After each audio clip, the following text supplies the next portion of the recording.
Hello, all, to the first of hopefully many live presentations of Plavaria. Since this is the first, what I'll be doing is an introduction to what Plavaria is and all of that good stuff. So, to start off real quick, Plavaria is the name of a world that I'm going to be building, and I'm going to start with a video game. And so Plavaria right now is sort of like the code name for the game. The actual game's name is probably going to be the region within the world of Plavaria that it takes place in, but it's still very early on. Uh, so I've been working on the game so far for about 40 days, so 30 to 40 days. It's not at a state in a state where I'm willing to like show because it's very, very, very, very, very bare bones. But what I wanted to do for this video is kind of lay the scope. You know, what is the aspiration? What's the hope? What's the dream, in a sense? What's the vision for this game? So as you can see, I have a little list here of the things I want to talk about. So let's get right into it. So the first thing uh, is why did I want to make this game specifically? So why do I want to make games? I want to make games because I've been doing it for a month and a half now, a bit more than a month and a half, almost 2 months, and I'm really enjoying the process.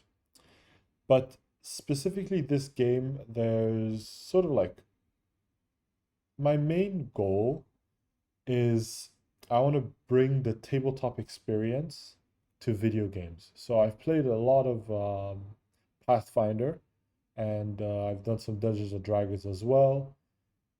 And besides stuff like the Divinity Original Sin, the Baldur's Gate series, especially Baldur's Gate 3, Kingmaker on Steam, and there's this one other one I can't remember the name. There's really not much games that really align with what it's like to play on a table.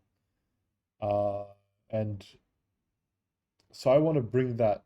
I want to try creating that.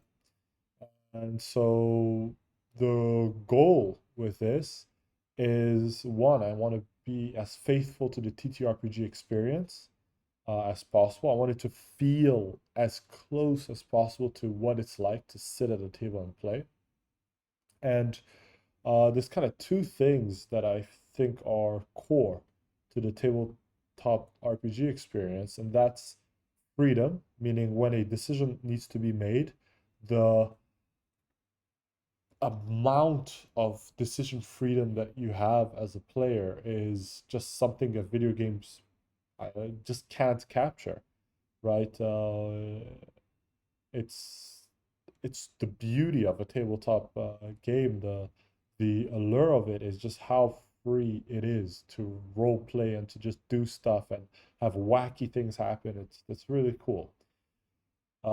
So that's one part of the tabletop RPG experience I'm going to try and capture. And then the second one is that decisions matter um, in a way that they just can't, that they don't matter in games where and on a table, a decision you make to fight a certain NPC, to have a certain interaction, to do this thing, to all these different decisions you can make have such a profound impact on what the game is going to be like in the future and what the characters will have to deal with and all this stuff that I just love that. And so I would say the two main things that tabletop RPGs do better than video games and other forms of entertainment is the freedom that they give to the player and that the decisions truly, truly matter. So that's kind of like my thinking about bringing the uh, from table to computer, right? To try and be as faithful as I can to teach RPG experience. And how do I do that? As much freedom as I can to players, and that within that freedom that they have, the decisions that they make matter. And I'll go into more detail later on specifically what do I mean by freedom, and how am I going to do that, and how am I going to make these decisions matter. I'll talk about all that later. Now, another reason I wanted to make this game specifically is, so my preferred system for tabletop RPGs is Pathfinder, second edition. The reason why I like it is that the rules are robust, right? The rule sets are tight, the mechanics are well written, and there's just a lot of stuff. So I'm a forever GM.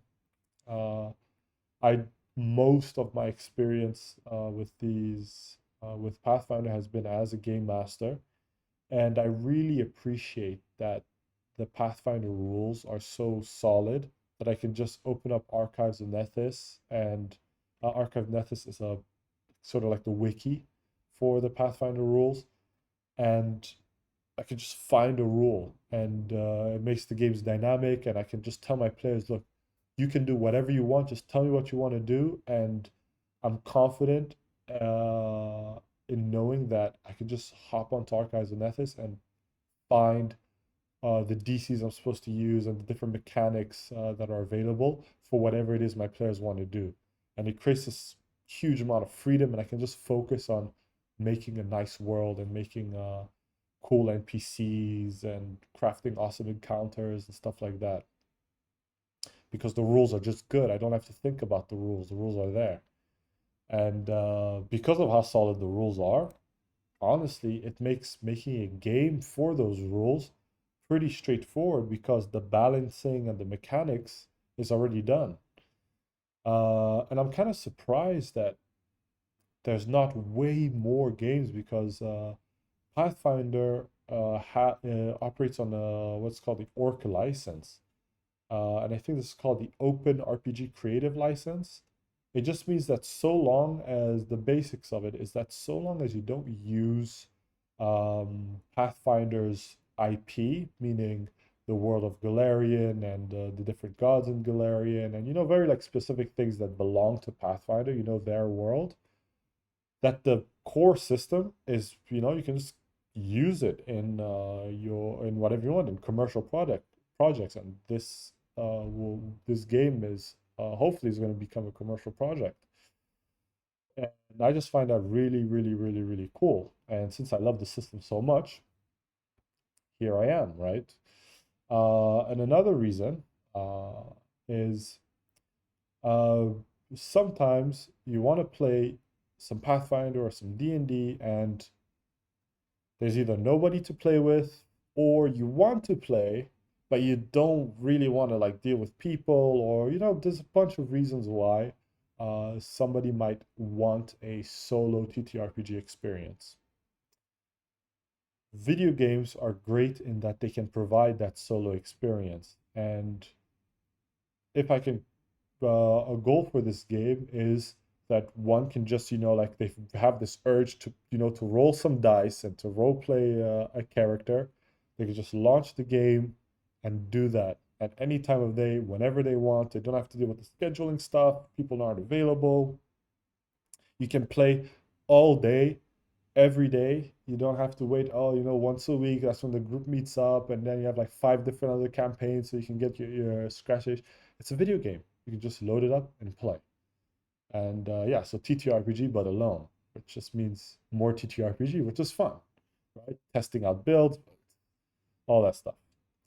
Anyways, moving on. And then the final reason that I want to make this game is that I want it to be an introduction to the world of Plavaria. So Plavaria is an idea I've had for a fantasy world. I've had this idea for something like 3 years. While I was preparing this presentation, I was looking back at like really old notes of mine of when I was thinking about fantasy and when I got into it.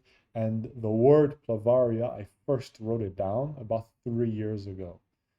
And yeah, so I've always wanted to make a fantasy world. I consume an insane amount of fantasy content mainly via web novels like on Royal Road and Kindle Unlimited, but I also watch a bunch of fantasy anime. The isekai genre is kind of where I started with that. I read the Chinese web novels, like Ancient Godly Monarch, Warlock Magus World, I Shall Seal the Heavens, a bunch of these things, right? So I'm huge fan. And there's bits and pieces of these different things that I really, really, really, really like. And I would love to create a world where it's my idea of the awesomest fantasy setting. And the way that I want this world to be explored would be through various media. So the first one would be this game, but there's also going to be videos of me just doing lore videos. I know I'm going to create a lore website. I've already started working on that, which is kind of a bunch of articles of different things that are happening in the world, the history of the world. If I ever, I do have currently have a bit of an itch to write a story. So if I ever write a story in like a certain character's perspective, it'll be in the world of Plavaria, it's about all these different media that I'm going to be exploring throughout my life. Can use that to explore the game. But this game is first. So, going into the core systems of the game for Plavaria.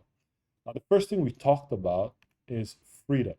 So, when I mentioned freedom in terms of TTRPGs, what do I mean by that? Well, in a tabletop RPG, I think freedom can be divided into two aspects. There's breadth and impact. Now, breadth would be defined as the quantity of choices available at a decision point, right? And note that when I defined that, I said at a decision point. It's not at any given moment. So when I think about what it's like at a table, you sort of like you sit down. The game master is like, okay, you find yourself. It's very basics now. You find yourself in a tavern. Blah blah blah. Backstory. What do you want to do? And when that question is posed, that's where the breadth comes into play, because it's on a table. And because the question's open-ended and there's role play and all that stuff, the amount of options you have when the GM asks you the question of what do you want to do is vast. There's huge breadth. Then, of course, people decide like, oh, I want to talk to this person. Oh, I'm going to buy an ale, and oh, I'm going to punch this guy in the face. And all the players decide what they want to do. Then the GM goes like, all right, you do this, let's go. We roll some dice, blah, blah, blah. Decision is made. You play out the sequence. And then the next decision point comes. And it's during these decision points where breadth comes into play. And then the second aspect for freedom is impact. And impact, I would define this as the consequence of the decision, right? And so freedom is basically about the decisions you can make, where you want to be able to maximize freedom. You want as much decisions, as much potential decisions as possible, and you want these decisions to have massive consequence, right? So you want a large breadth of decisions and highly impactful decisions. And when you do that, the feeling you get as a player is a feeling of freedom, that you can really just do whatever. And this is going to be a very, very, very core aspect to the game. Now, you might be asking yourself, you might be wondering that, whoa, this sounds huge. It's going to be massive scope and all that stuff. And yes, it is huge. It is a lot of scope. It is scary. However, the key system that I'll be using and leveraging to allow for all of this is something that I call the gate and key system. So what is this? So the gate and key system is the core, the foundation of the game. How it works is all content is hidden behind gates. And to be able to unlock a gate, meaning unlocking content, you need keys, right? And a set of keys, you can think about it like a recipe. And so a visual that I have to explain this is, imagine yourself in a room. This room is the sort of like the environment a player finds themselves in while they're playing the game. And inside the room, when you look around, there are these doors all around you. And these doors are gates. And when you want to go to the next room, to progress to the story, you need to open the gate. But these gates have keys. Now, obviously, there's going to be some gates that are just there and glowing. It's like, hey, pick me, pick me. This gate is just, and it only has one key that you need. And the key that you need is your character isn't dead, and so you open that gate and you go progress to the story. But then there's this other gate that has like, you need two keys to unlock this gate. And this has like another content path. And then another content path behind this other gate. And maybe there's a gate that's hidden that you have to get like a certain amount of keys, and you have to talk this obscure NPC, and then boom, you unlock that gate. Now you're on this crazy side quest that can only be unlocked there. And then when you're in this other gate, you get a key from there, which unlocks a gate that you got in the first room. And you can imagine imagine like a dungeon where the story of the game is you start at the beginning of the dungeon, and there's like 3 doors in front of you, and you in this room you collect the keys by talking to NPCs, by interacting with the world, by doing stuff. And when you unlock a certain amount of keys, you go to a gate, you open that gate, and you kind of go down and you're exploring the dungeon. And this dungeon being the narrative of the game, and you're exploring it by unlocking these different gates. And you can always circle back to try and unlock another one because you got a key from way back in that room, and a bunch of stuff. Now, this gate and key, like I said, content is locked behind gates. Content, I use that word very specifically because I mean all content is going to be governed by the gate and key system. Meaning when you talk to an NPC, certain personalities, certain dialogue options are going to be behind gates. Certain fights are going to be behind gates. Different states of, there's like, let's say a village, whether the village is standing, whether the village is burnt down, whether the village has, the population, people are walking around and celebrating. All that stuff is going to be behind gates and need to unlock certain keys. So a clear example of something like this would be, let's say you go to this village and you notice that there's something off in the air. And so you start talking to NPCs, and then with one NPC you talk to, you say, hey, I noticed that in this village, something's a bit weird. What can you tell me about what's been happening recently? And then that NPC is like, well, in the forest, people have been going missing. Now you just unlock the key. You just got a key, which is sort of like the quest or the knowledge that something's going off in the forest. And by getting that knowledge, you've unlocked the gate that is the forest. Now you are permitted to go to the forest. And so you go to forest, you do that whole path. But what if you came to the village and you never asked that question? Well, you don't have that key. But then you talk to another NPC, and this NPC said, well, in my basement, I've had, like, my cheese has been going missing.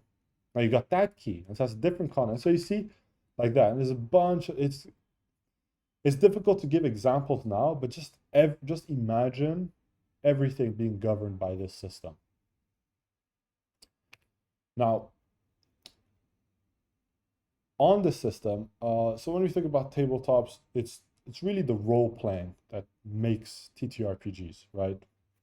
Sorry. It's really the role playing that makes TTRPGs. And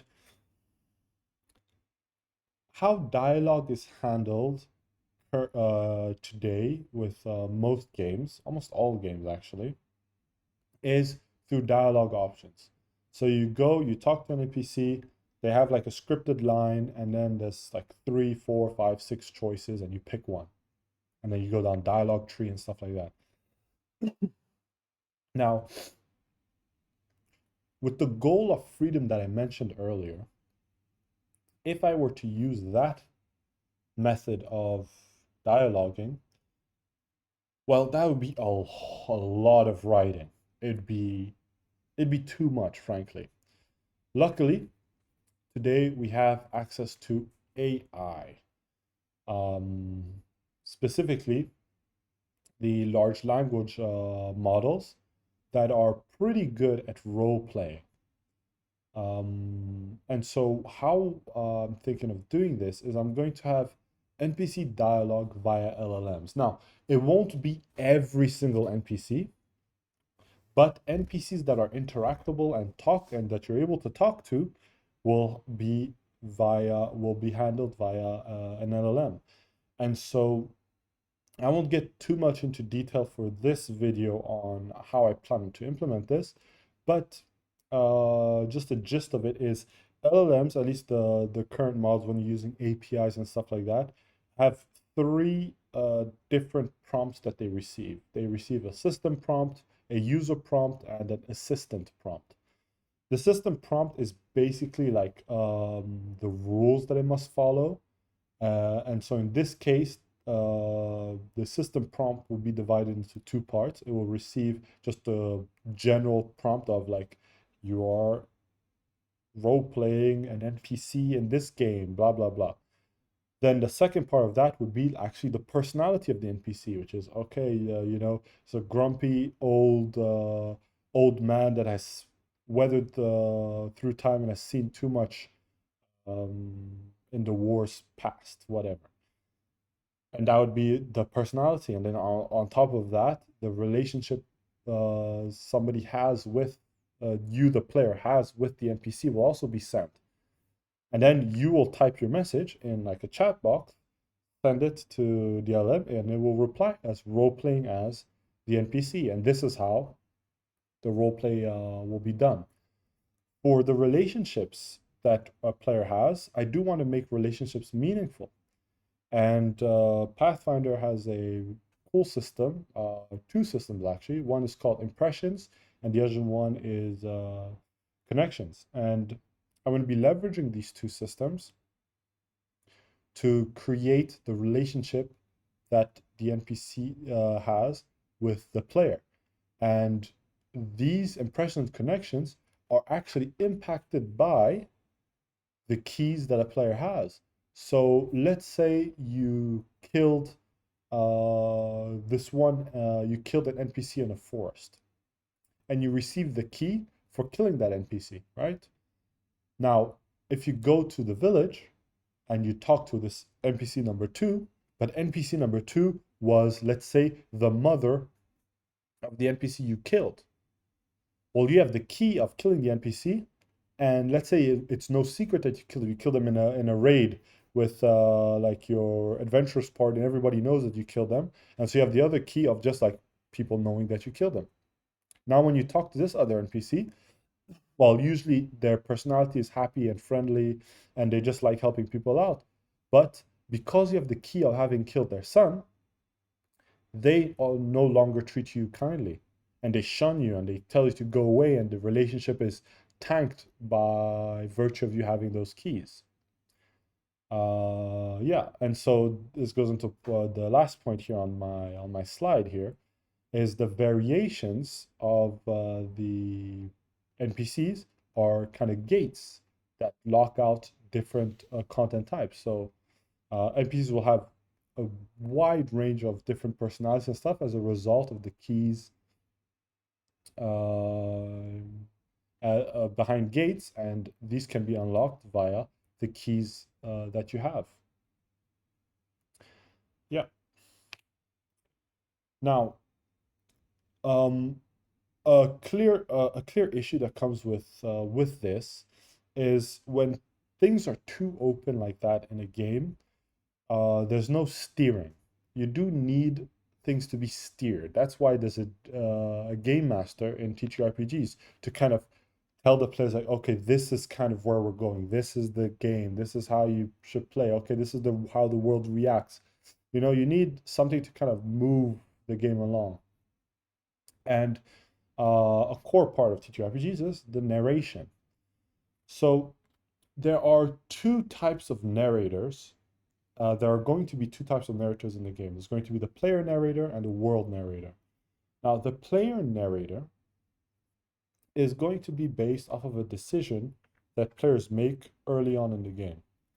So during character creation, um, you'll choose a background. Now these backgrounds will be pre-written, like backstories that you can just choose to have. And you choose a background and an alignment. Now some backgrounds will have, the alignments are good, neutral, and evil, but some backgrounds will only have access to like one or two of the alignments. Some will have multiple, but you choose a background and then you choose an alignment for that background.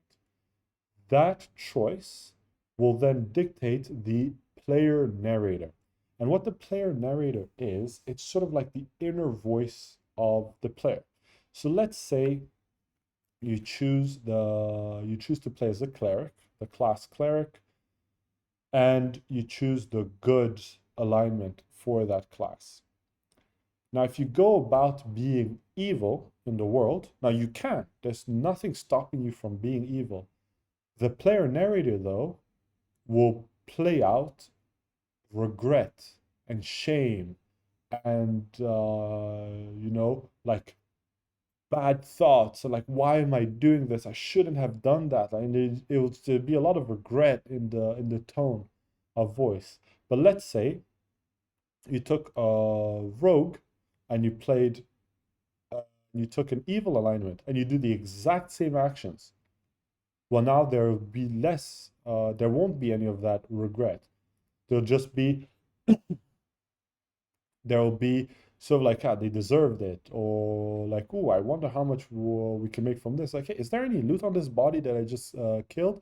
Or you massacred a village? It's like, all right, there's a lot of blood around here. Maybe we should leave. And that would be kind of like what the narration would be like.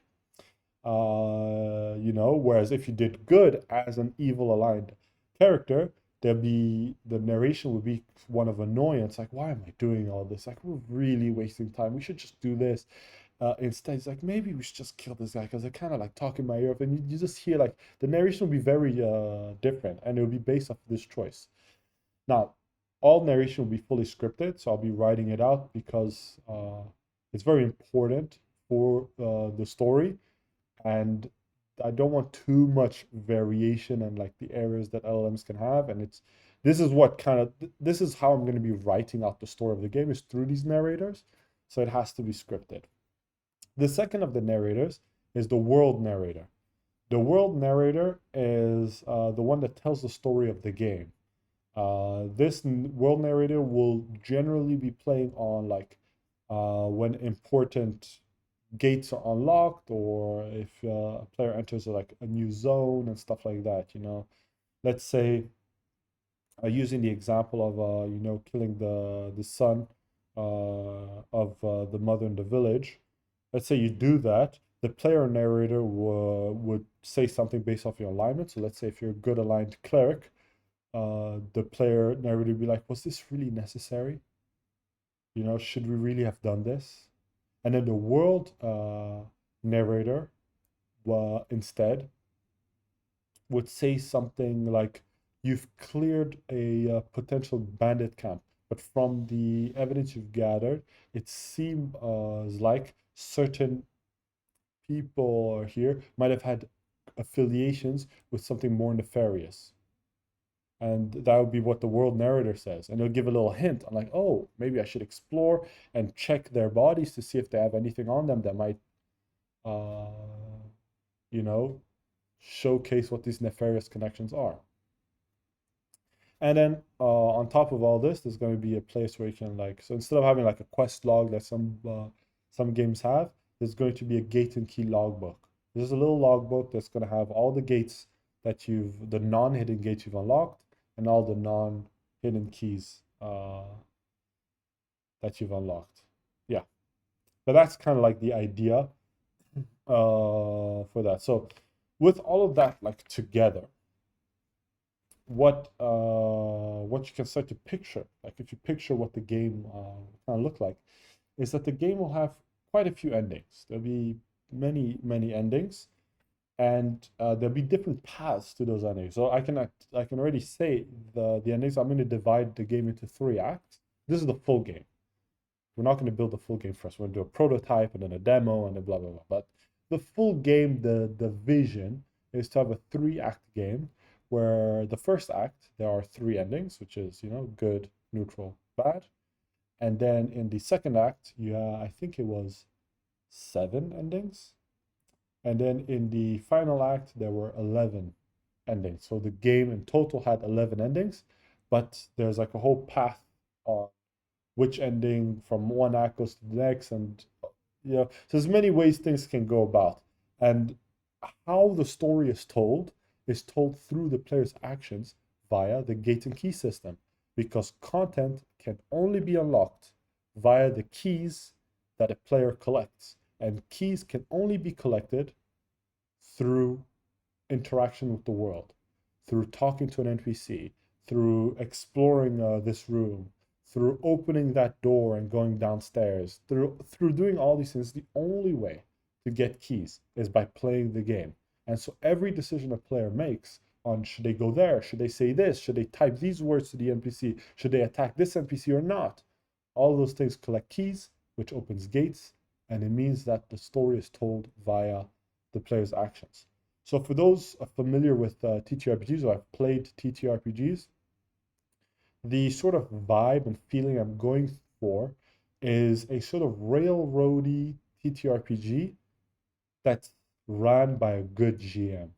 So what do I mean by railroad? I mean railroaded in the sense that there are rails. It's pretty strict. It's not super open-ended where you can just kind of just do whatever the hell you want. It remains a video game. So there are finite options, there are finite choices that can be made. There's only so much areas you can explore. You cannot just kind of like, okay, I'm just going to turn west and run into the sunset. The game has to be played. So it's be pretty railroaded. It's a narrative experience that has an intent behind it and a story to be followed.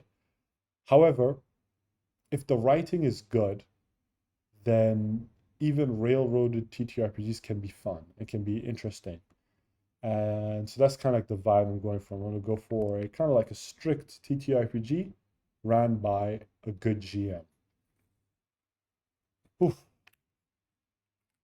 And last but not least, meaningful progression. Super important in any role-playing game is the feeling of I'm getting better. My character is getting better. And for me, this means a clear weak to strong progression.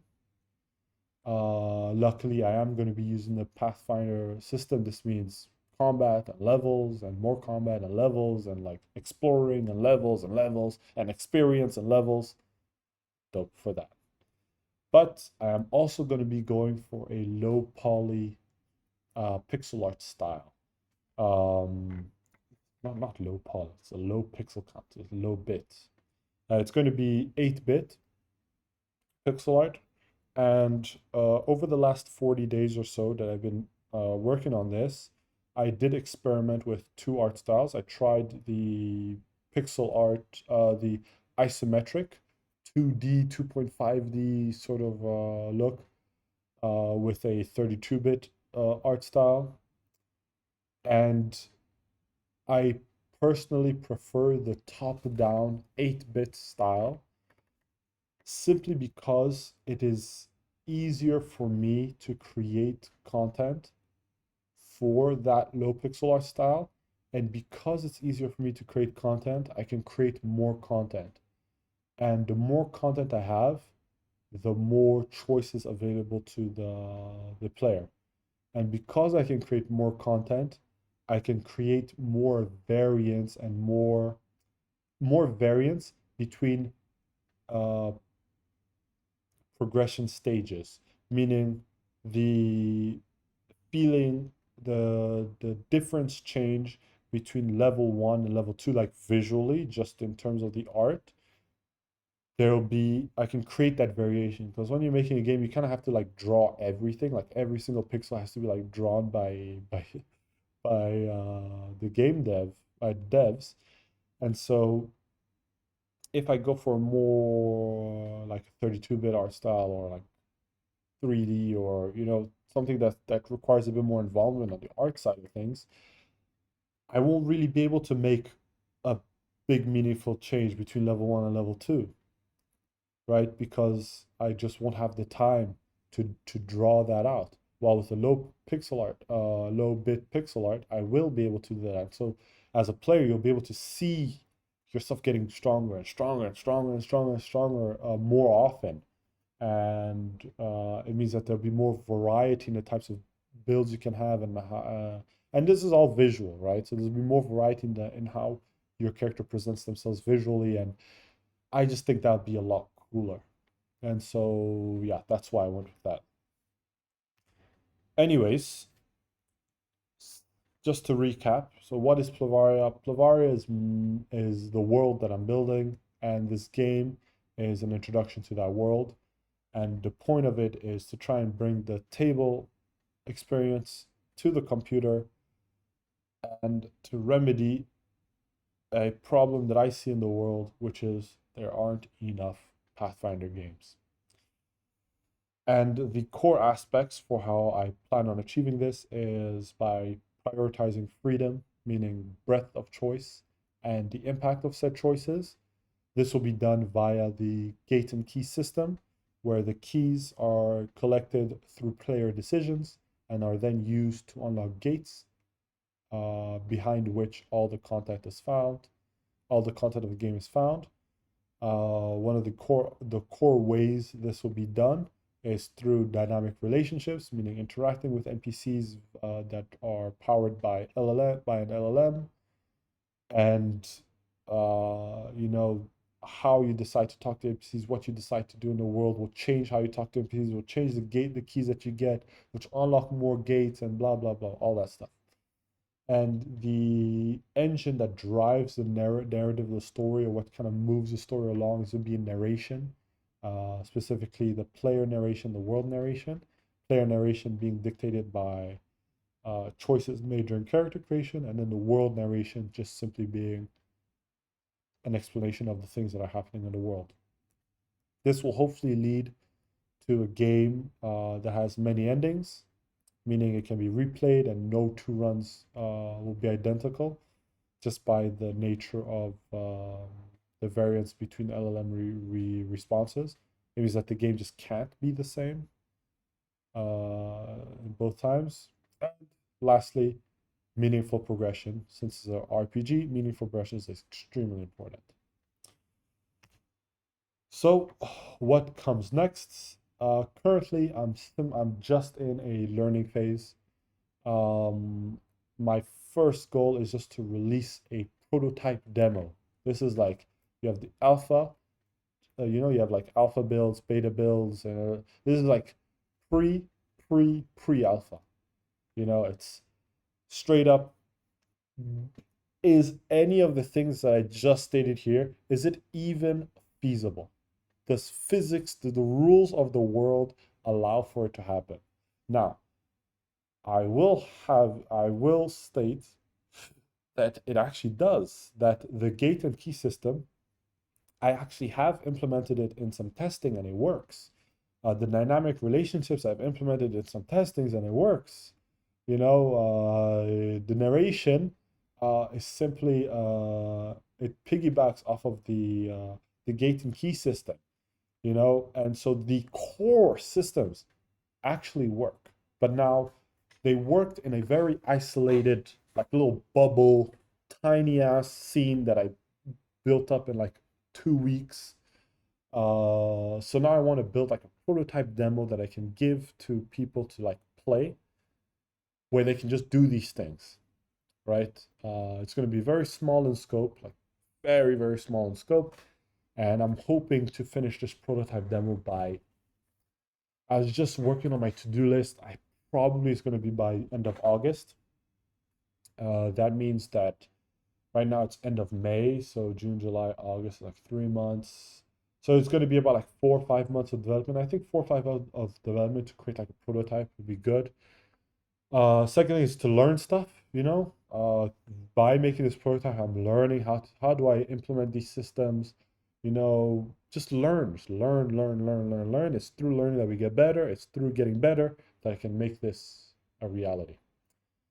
And Finally, and the things that come next is I'm going to be doing this whole social media business, starting with this video, my first video I'm going to post.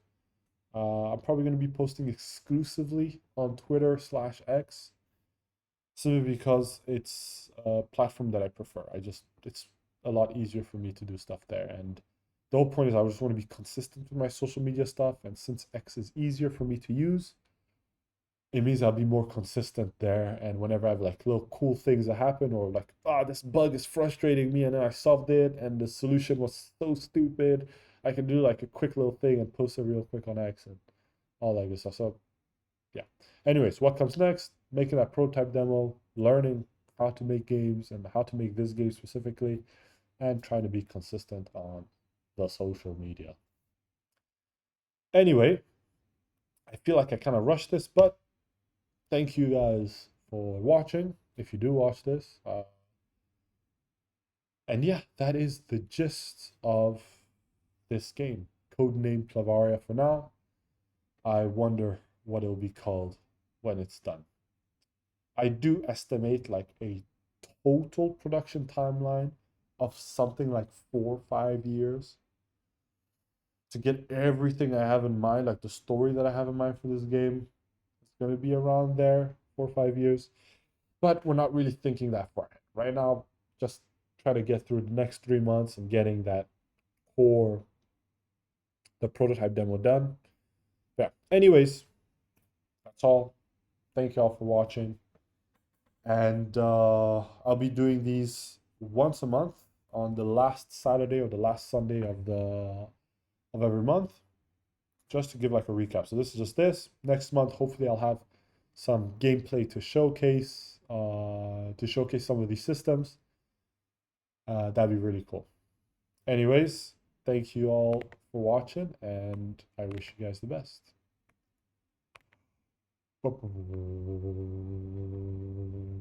Peace.